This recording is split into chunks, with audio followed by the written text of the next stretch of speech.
Hello and welcome to this new episode of Bootstrapping Your Dreams Show. I'm your host Manoj Agarwal, and today we'll be talking with Rob Zelinka. So, Rob is a visionary senior technology and business executive with over 3 decades of experience shaping the future of digital infrastructure and enterprise IT. Currently, the Vice President and Chief Information Officer at Jack Henry and Associates, Rob leads the technology organization that powers financial innovation for institutions across the country. His leadership spans architecture, engineering, cloud, SaaS transformation, and enterprise scale operations, overseeing budgets exceeding $200 million. Rob's journey is rooted in both strategic foresight and hands on experience. He began his career selling touchscreen POS systems in the 1990s, and since then has held pivotal IT leadership roles as at TechnipFMC and PROS. From data center expansions to international consolidations, from governance frameworks like ITIL and SDLC to driving digital transformation, Rob has done it all and always with a people first approach. As a leader, Rob is known for building high performance teams, mentoring future leaders, and navigating complex mergers and acquisitions with grace. His strengths lie not only in his technological acumen, but also in his ability to align IT vision with business strategy. He is an effective communicator, adept at delivering cost effective solutions that elevate profits and exceed user expectations. Rob has been honored as a finalist in the Houston Orby Awards for 3 consecutive years and is a recognized member of the Forbes Technology Council, where he contributes thought leadership on fintech, innovation, and IT strategy.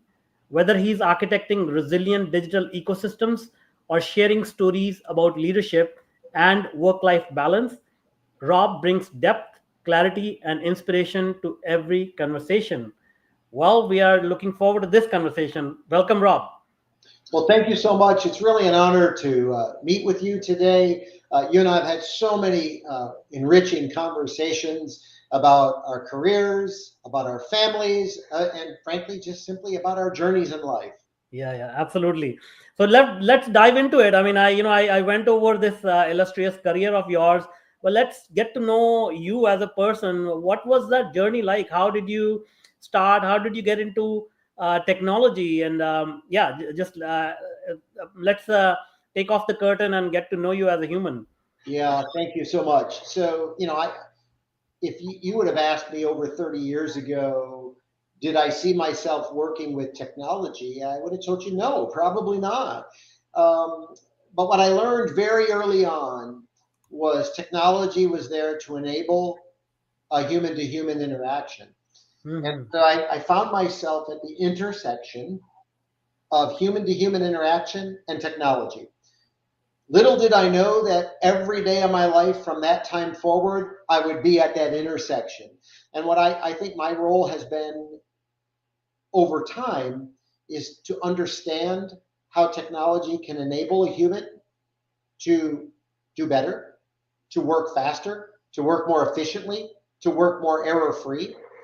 At the same time, I have to really understand what technologies will resonate versus which ones are just simply fads. Early in my life, I was given the nickname by my friends and family as Gadget Man because every time a new technology was released, I was running out to Circuit City, Computer City, and I'm dating myself because none of those companies are around anymore. Radio Shack, and I was buying with my hard-earned money those devices. And really, what I wanted to learn and understand was how can this improve a way of life for people. And oftentimes, I wasn't able to find a way. It was neat, it was exciting, but at the end of the day, I ended up setting it aside and going back to doing things the way I always did things. But every now and again, there was some technology that completely revolutionized my thought process. And the very first device that did that for me was the Palm Pilot, ironically. And you might remember, and again, I'm dating myself. I'm an older guy, been around for a little while. This company called US Robotics, who also is no longer around, make modems, but they also made this device called a Palm Pilot. And that device allowed a person to take all of their contacts and put them in this device. Because the flip side of that was we all had these little note cards that we hand wrote someone's name, their address, their phone number on, and we put them in a slot on our desk. And so when I needed to look up you, for example, I would go to A in the dictionary, and then I'd realize, oh my goodness, I put him under M for his first name, not his last name. And then I'd have to circle over to, or flip over to M. Oh, there you are. And then I would pick up my cell phone and call you, or my desk phone and call you, and we'd have a conversation this way. And so I was just mesmerized with how I could have data at my fingertips and have it easier to read, to understand. And that was the real first inflection point. Now, as you might imagine, here I was working for a company that had a sales team, and they were used to managing contacts the old-fashioned way. Some of them had a paper binder, and they would go and find the name on a list. But I had to really work hard to show people how this new technology could help them to be more efficient in their work. And I've been able to use that playbook over and over and over again over the last 30 years. Today, it just happens to be with how does AI help enable a human-to-human interaction? That's fascinating.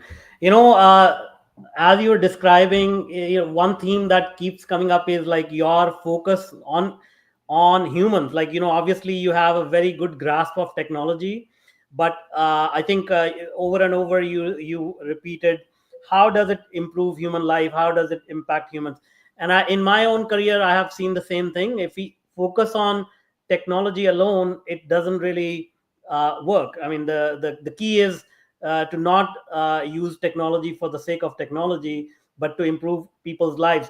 So how did you develop that? Because I also, coming from a technology background myself, our minds are wired differently. Like, we think very logically, and it's very, I mean, arguably speaking, most technologists are also introverts, and it's kind of difficult to connect with people, understand people, communicate with people. Did you experience something like that? And if so, how did you kind of develop that quality in yourself? Yeah, so I did very early on. So I think back to the late 80s, early 90s, where technology was just starting to find its way into our worlds, into our lives.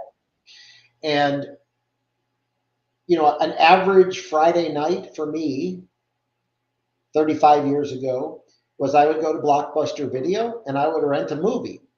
And I would hope the movie I wanted was on the shelf, but oftentimes it wasn't. And so I'd walk out somewhat disappointed because the movie I wanted to watch wasn't there. And you might remember those movies were on videotape cassettes at the time.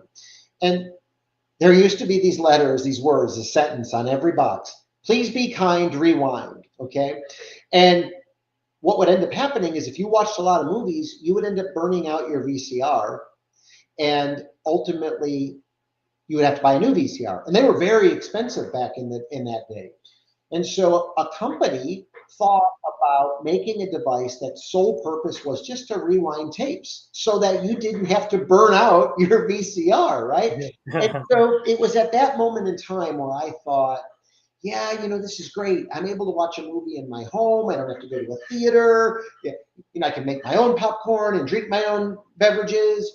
And then all of a sudden, DVDs thrust themselves onto the scene. And you might remember at the time, there was kind of a format war that occurred. There's always been a format war.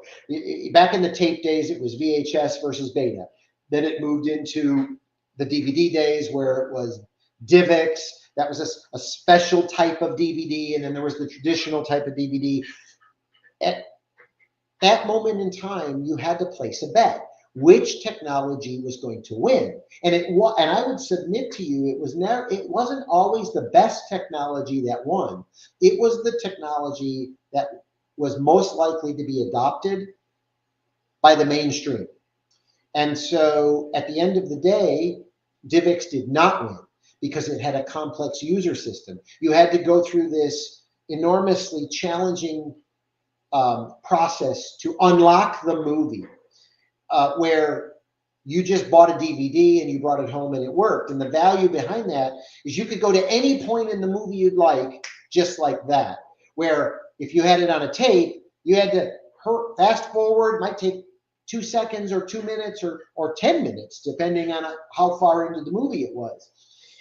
And so now all of a sudden we're at this inflection point where the way we are consuming movies is different. It's faster, it's more efficient, it's easier to store these. If you bought movies and you had all of these cassettes, you needed to have an entire wall in your home to store them on a shelf, where now you had a DVD that was even smaller. Fast forward to Apple. Think about it this way. Steve Jobs changed so many of our lives in so many ways by taking a risk. And I remember vividly, it was the same thing that I saw when DVD hit the market. Yeah, that's a fad, it won't last. When Apple started putting every song on basically a device that could fit in the palm of your hand, there were so many people that said, yeah, that won't work, the quality isn't as good, not all the music and studios are going to embrace this. And there were some holdouts. But eventually what happened is the mass market spoke, and the mass market saw that this was the preferred way to consume music, to consume video. And so I always tried to be right there on the edge of what I refer to as state of the market, not state of the art, because again, not always the best technology wins. The technology that in my mind always wins is the one that is most likely to be adapted by people, because they see it's easy to use, it's consistent, it's reliable. And so I've maintained those, what I call the ITIL approach in my daily repertoire. I want to make sure that you can use it and my people can support it. Because at the end of the day, I promise you one thing, it's going to break. And you're going to want help when it breaks. And you're going to want it to be fixed as quickly as possible, because you have a limited amount of time. So let's say you're watching that movie that we're talking about, and all of a sudden the movie stops working. You have maybe a minute or two to get the movie back up before you give up, and maybe you go downstairs and do a puzzle. Maybe you start reading a book. Maybe you start surfing your social media accounts and getting updates. You've now lost interest in the movie. Yeah, that's so true. I mean, that takes a lot of kind of observation of human behavior, right? And so it's a good that you took the time and observed how people behave with technology. Now, we are at yet another inflection point, as you brought up, like AI, blockchain, quantum is coming.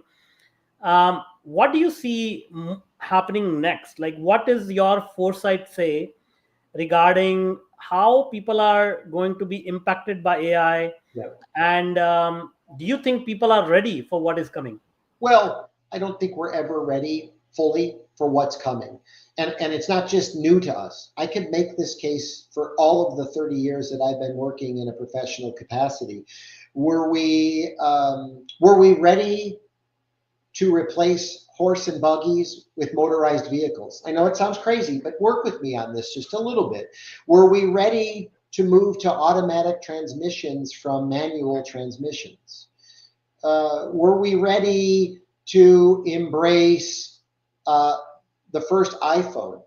I mean, you remember when Steve Jobs stood up there on stage, and I reference Steve Jobs a lot because he is someone that has totally transformed our lives in so many meaningful and impactful ways.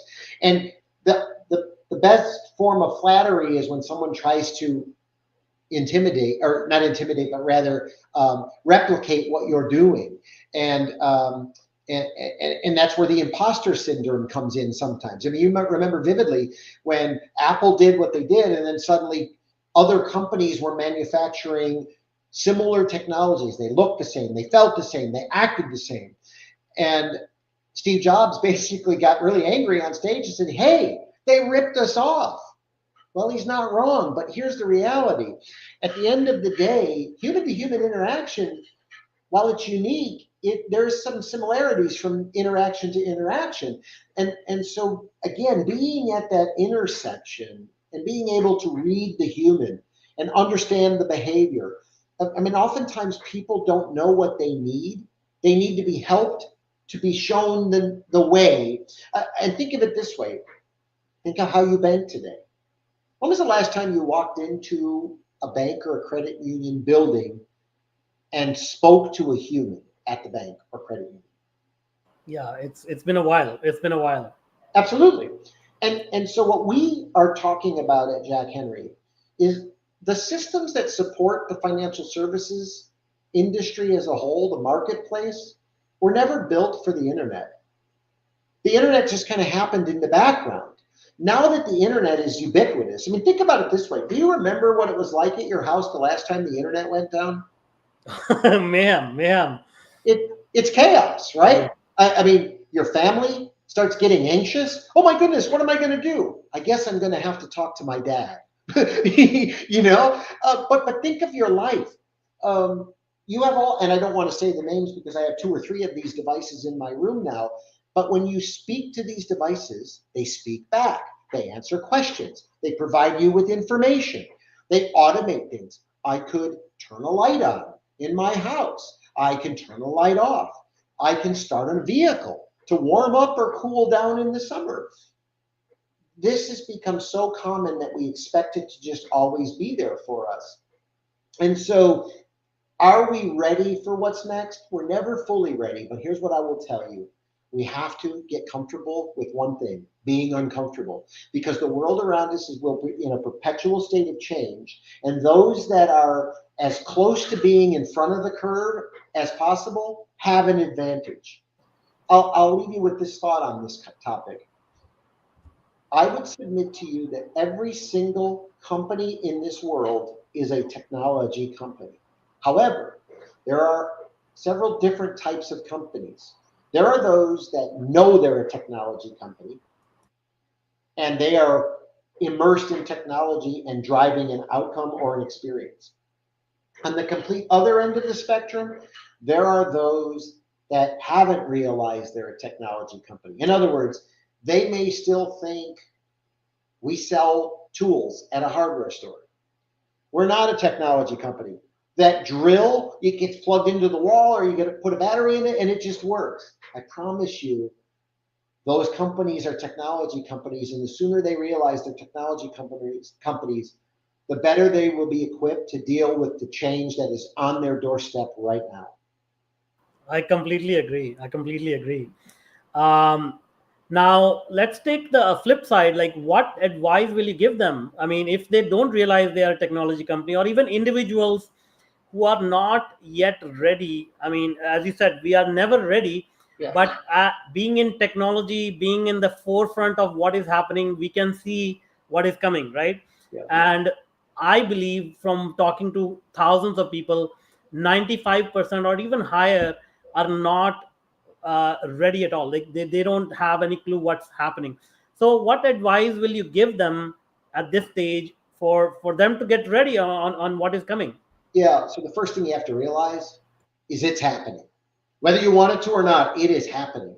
And there is no amount of planning that you can do to prevent it from happening. It is going to happen, and you have to ready yourself and your team, your company, your clients, your stakeholders for what's on the doorstep. The next thing I think is really critically important is be comfortable with yourself and where you are in your journey. It's okay to be vulnerable and say, hey, we're in an area where it's foreign to us. We need help. We need to bring someone in that can help us assess our current state, assess how this technology shift is going to affect our company, affect our clients, affect our value proposition, affect our communities that we serve. And then try not to boil the ocean in solution for every conceivable thing that is on the doorstep. Identify in like what I refer to as the Moscow methods, the must-haves, the things that you absolutely got to nail and get them right out of the gate, and focus on those. Eat the elephant just one bite at a time. Get some quick wins. I grew up in Chicago. For better or worse, the baseball team wins once every 106 years. That's a long time. When you win, you cherish the moment. Get some wins. Focus on the things that you know you can win quickly. Build your confidence. Run your playbook. Refine your playbook. Never stop learning. That's the other element. The moment you get comfortable is the moment you fall prey to a lot of different risks. The risk of being complacent, the risk of having someone that you didn't even see coming by and blowing right by you and getting the upper hand on you. And so you just have to continue to be in this perpetual state of learning. Learning is foundational for growth. Growth is also driven by failure. So that's the next lesson. Don't be afraid to fail. Every single person, because they're human, is going to fail at one point or another in their lives. Michael Jordan, arguably one of the best basketball players to have ever played the game, has missed more shots than he's successfully made. But he isn't going to make those shots unless he attempts to make one.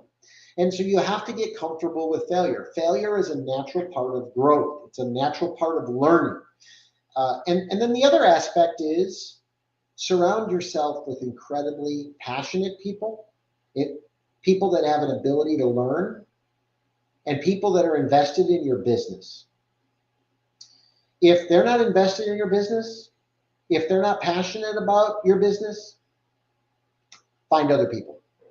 Yeah, great advice. That's great advice.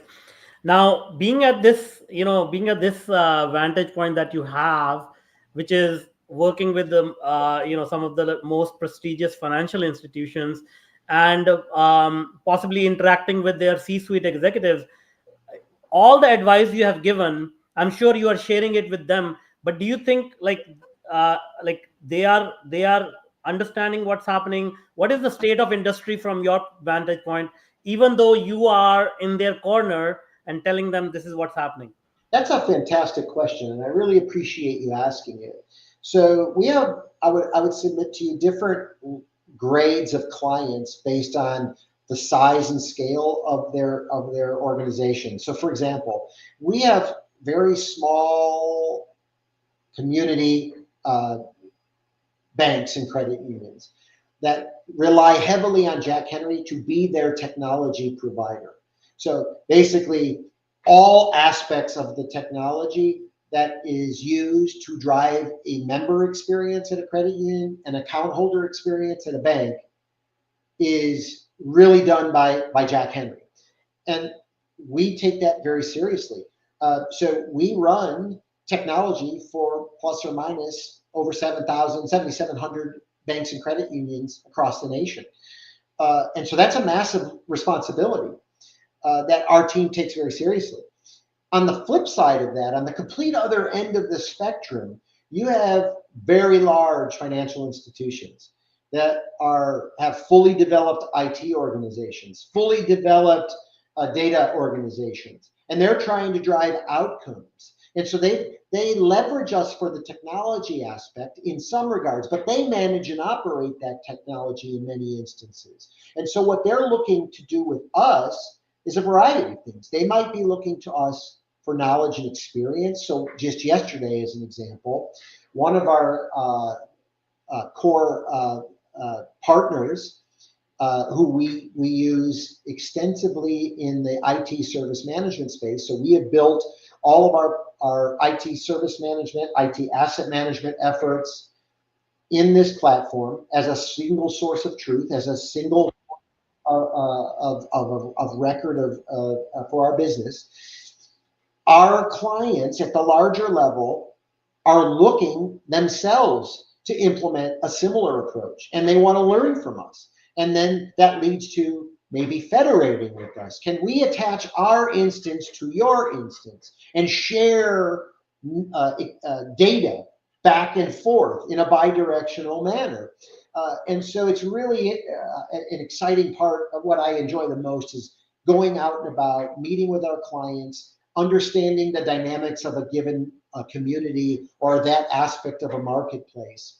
It just so happens yesterday I was talking to a bank that's located out west, and they are really smart group of people. They are wanting to leverage technology to the fullest to drive an improved account member, an account holder experience at their bank.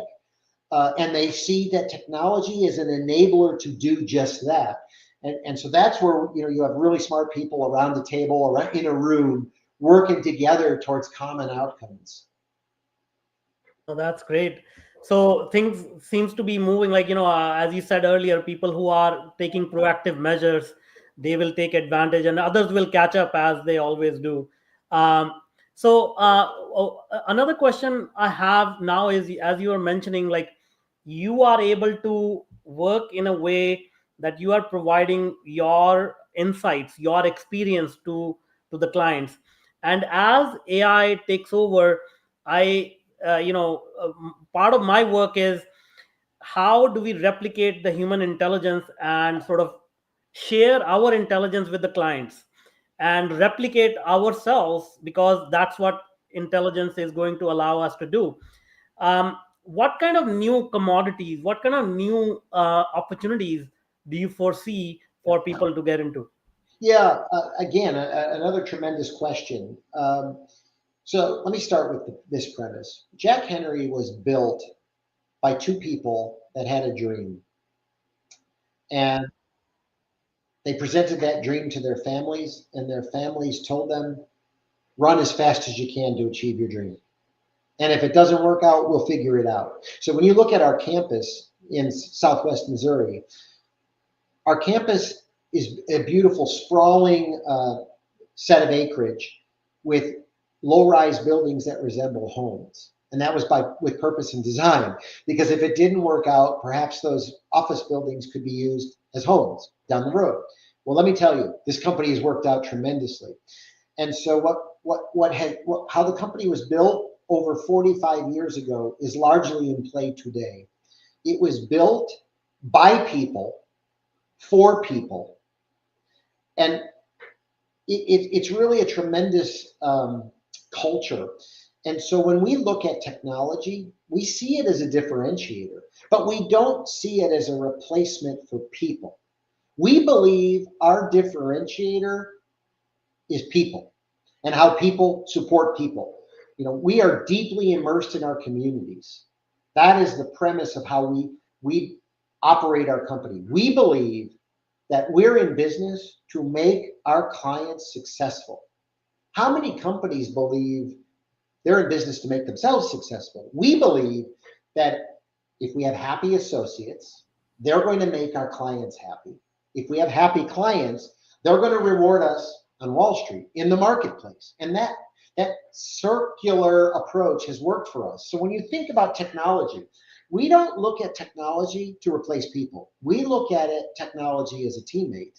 Technology that can help refine the user experience, get the right amount of data to the human that's supporting another human more accurately, more quickly, so that it's meaningful, impactful. Because if I go back to that movie example, if something happens in the transaction where you're watching a movie and you stop, you have a very small window to where you're going to be patient and hope the movie starts again. If it doesn't start again, you go somewhere else. The same thing happens in the business realm. And so what I see today is I see technology, I see things moving faster than they've ever moved before. But I also see it this way. Today is the slowest that technology will move. It's only going to get faster. So back to your original question, we've got to get comfortable with that. And we've got to embrace it. And we got to realize that we're going to make some decisions, and they're not going to be the right decisions. They seem to be the right decision at the time, but we're going to brush ourselves off, and we're going to go right back at it, and we're going to fix it. The relationship we have with our clients. So we built we have this concept called One Jack Henry, and I know a lot of companies have a one whatever the name of the company is mentality. But here's what One Jack Henry means to Jack Henry. Here's what it means to our client, and here's what it means to the community. We start with one concept: transparency. Transparency means we tell you what we can do and what we can't do. It takes a real vulnerable soul to acknowledge that, hey, it's just not something that we do. It's not something I'm good at, because that shows vulnerability, and we don't want people to be disappointed. But the reality is, rather than say, yeah, we can do that, and then find out we can't, we'd rather be transparent and let you know what we can do today and what we can't do today. The next are what we call the 3 C's. So the next pillar or tenet that we operate with today is around consistency. For better or worse, the most important element that you can bring to a client experience is consistency. Consistency means many things. It means it works almost all the time. The way you support people when things are bad, and let's be candid. Not everything is unicorns and rainbows. Things break, and when they break, you want to know that someone is on the other end of the phone, an empathetic person, not a technology bot necessarily. You just want someone to understand why you're frustrated and listen to you. You want to be heard, right? And so what we want to be able to leverage technology for is, let's put that empathetic person there, but let's give them the information they need to solve the problem immediately, or to diffuse the energy that's coming up, the anxiety. So let me give you an example. One of the areas of business that we have is we run call centers. And some of those call centers are focused on fraud. So imagine this. It's happened. I think it's probably happened to almost everyone. And if it hasn't, it's likely going to happen. It's just something we have to embrace. You're going to get a text, an email, maybe even a phone call from your credit card issuer telling you that they've noted suspicious activity on your account. Immediately your heart rate goes up a level. You stop what you're doing usually. You log into your account and you see charges that don't look familiar. Now you're on the phone. You call the number on the back of your credit card. You're talking to another human. Well, here's what's happening at this point. Likely, you're anxious. You're trying to understand what the implications are. The person on the other end of the phone is there to help and is there to kind of diffuse, calm. And they have to weather a lot. They have to weather your anxiety. They have to have some empathy. They have to have some understanding, situational awareness.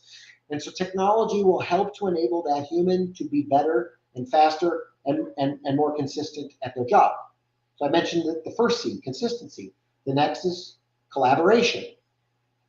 I believe, and I mentioned this a little earlier, we're better as a group than we are as individuals or parts. And so I find that our best work is done in a collaborative way. We bring a whole bunch of passionate people, knowledgeable people together to solve a business challenge. And we're likely going to come out with many ideas, many ways. We're going to debate them. We're going to litigate them. And then we're going to agree and align and execute. The next of the 3 C's is, and I mentioned consistency and I mentioned collaboration, is communication. For better or worse, and I tell all my children this, people judge us by the way we communicate, the words we use, how we write. And I would submit to you that's a lost art in today's world, where everything is an acronym, an emoji. And so you have to learn a different language to communicate with people. But at the end of the day, if you speak a language of the person that is on the other side of the equation and it resonates, all of those things build one thing. And it's the most important thing for any relationship to be successful. It's trust. You cannot have a meaningful relationship without trust. Think of it this way. Your son, your teenage son has his driver's license, and he wants to take your prized weekend sports car out for a drive. And he knows he's not permitted to unless you're in the car. You go out of town for the weekend to enjoy a weekend, and your cell phone is telling you that your car is being driven. Now, your son maybe doesn't know that your phone will tell you if the car's moved.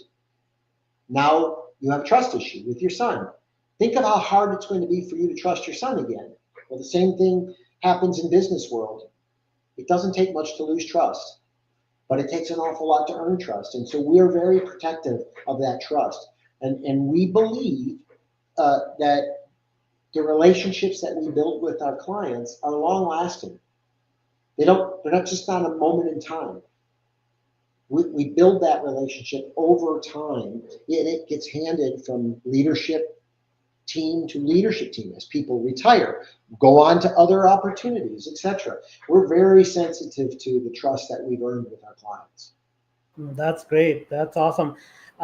It's kind of surreal that the work that we do is similar, and the principles that we adopt are similar as well. Like for me as well, especially with AI, we focus really on how to cultivate these qualities that you just mentioned, because I think uh, they are very important today, but they are going to get even more important moving forward. Yeah.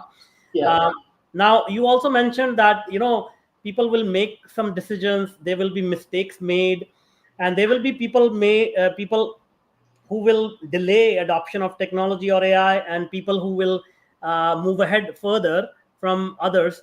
But what kind of sign, because you have been through technology cycles many times, what kind of signs they should look for, what kind of mistakes they should look for earlier on, Yeah. almost like a canary in the mine, to say, hey, we are either going in the wrong way, we are going too fast, we are going too slow. What is your opinion on that? Yeah. You know, I was sharing with someone recently, this is certainly different than other inflection points, but there are some similarities. So think about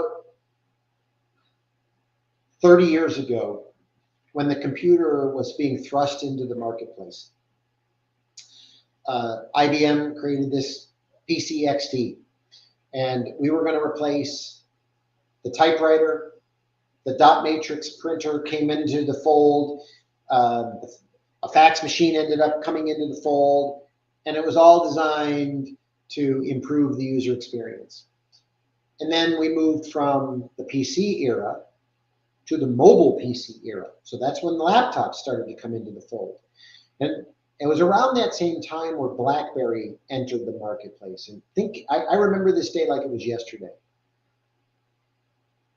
I can leave my desk at work and get my email on this small device in the palm of my hand. How neat is this? I can send an email at the grocery store. I can send an email at home, the barbershop, a restaurant. Now, it became a double-edged sword because we never then left work at home, which is where you had to teach yourself, train yourself that there has to be this work-life balance. Because the job will take as much as you're willing to give it. And so you have to have these lines of demarcation, which you will not cross. This inflection point that we're dealing with today is similar still. And I think what we're wrestling with right now is how does this technology fundamentally change human-to-human experiences? So for example, there are already autonomous vehicles being tested. They've been tested for years. So if you go to Phoenix, Arizona, for example, you will see no shortage of these cars without a driver. And the car works about 98% of the time. There's 2% of the time that something happens. And I saw one of those 2% of the times as I was walking to a baseball game at Chase Field. And so there was a funeral procession. The cars were coming off of the tollway or the expressway. and there was a police officer that was oddly positioned in the middle of an intersection. And he was positioned there because there was a driverless car with these sensors and cameras that wasn't picking him up. So the car kept lurching forward. And he kept moving around so that the camera would see him. And it was critically important at that point that he was positioned exactly where he needed to be to stop those cars because there was a funeral procession coming on. Well, think of it this way. And I ask this question a lot. Would you get on an airplane that landed successfully 98% of the time? No, no way, no way. No way, right? Would you eat out of a bowl of jelly beans if you knew that 2% of the jelly beans were poisonous and would kill you immediately? No way, no way. Exactly, right? And so we still have, with this technology, some failures. And some of these failures are epic, and they're reported on. And so this is why I feel that, yes, some roles will change and evolve. And while some roles may be reduced, other roles will be created. And so our approach, my approach towards managing through this inflection point is to ensure that we have a human in the loop. And so just today I read an article and one of our team members posted it. It was a fascinating article. A very large CRM company that everybody knows and everybody uses announced that they've been able to save over $50 million by using AI. And the pretense is they've basically saved it through role elimination. And I thought to myself, is that really the case? Or is this company that happens to sell technology trying to sell this technology under the pretense that, hey, you're probably under some financial pressure right now to reduce or optimize cost models. We just happen to be in that space where we can help you automate process. We can help you reduce your dependency on humans to the extent maybe you're dependent on them today. And I think that's the fundamental challenge that every company has to face right now, is they have to come up with some governance for how they're going to manage the use of this technology. In the same way they had to figure out how they were going to manage the use of mobile devices too. Because you might remember when those BlackBerries came up, there were people that were really anxious that, oh my goodness, we're going to lose control of our data now. Where before you didn't get access to our network unless you were in the office. And it was not a likelihood that people are going to be in the office 24 hours a day. So that's how you protected your data. Well, now when you put the data in the palm of someone's hand, accessible any place, anytime, anywhere, by anybody, typically, now you have a whole different set of circumstances that you have to govern for and plan for. So I do think that this technology, we must embrace it. We have to have good, solid governance. We have to be willing to alter our governance as the technology evolves and matures, and it will evolve and mature. Some elements of the technology won't play out the way we want or hope. Others will. You're going to see consolidation in the marketplace. I'm pretty certain of it. I think you're going to see the smaller niche players that have really good technology get acquired by the bigger companies because they're going to be in a mentality of it's cheaper and faster to buy it than build it. And I do think that this is all going to play out here in the next few years. And I think that our role as leaders is to try to prepare ourselves, our stakeholders, our clients, our customers, our communities for how that technology is going to evolve and change, and embrace it to the extent where it can be, for lack of a better word, used for good rather than weaponized for bad, because that's the element you're hearing a lot about. So you know, right now, the threats that face a company are enormous, and they're constant. And in many regards, they're well funded by foreign entities that would love nothing more than to disrupt the way of life that we have in our country. And so we have to be one step ahead of them. You know, a bad guy can have many bad days, The good guys, all it takes is one bad day for you to have a really bad moment in your company. And so you have to be on your A game every step of the way. And so you just have to come to the conclusion that technology is your ticket to helping you. You just got to make the right technology decisions and make sure you have the governance to back it. Excellent, excellent. Yeah, excellent answer. So we've been, talking for a while. You're sharing so much wisdom. And one of the last questions, this is my favorite question. What do you truly want in life and business if there were no consequences and there were no constraints and no wish was too big? Yeah, that's a heavy question. My wife and I live by some real simple principles. We just want to be good humans. And we teach our children to be good humans. And let me be clear, there are days where I'm not a good human. And I want to own that as quickly as possible. So I'll share a story with you really quickly. Summer has broken now. Children are out of school, and my son had a pool party at the house. And it was raining, so they were all locked up inside. And they went up into I have a room in my house that's what I do to relax. I go up with my tablet and I read emails. I get caught up on things. Maybe I'll watch a baseball game at night in the summer. But that's my domain. And my son knows that he's not allowed in there unless I'm there. Well, he allowed one of his friends to go in the room, and they started getting wild, and they knocked some things off the wall, and I heard the crash, and because it was literally above me. And I ran upstairs, and I had a really adverse reaction. And I recognized they're kids. I could have handled that differently. So the very first thing I did was I apologized to the parents for my outburst. And the parents were, hey, Rob, we get it. I'm so sorry. I was embarrassed. That was my child. We were all kids at one point, right? So being a good human means you own your misgivings and your missteps. The other thing, I want to make a difference in as many people's lives as I can. And every day presents itself its share of opportunities. You can make a positive difference or a less than positive difference. The choice is yours.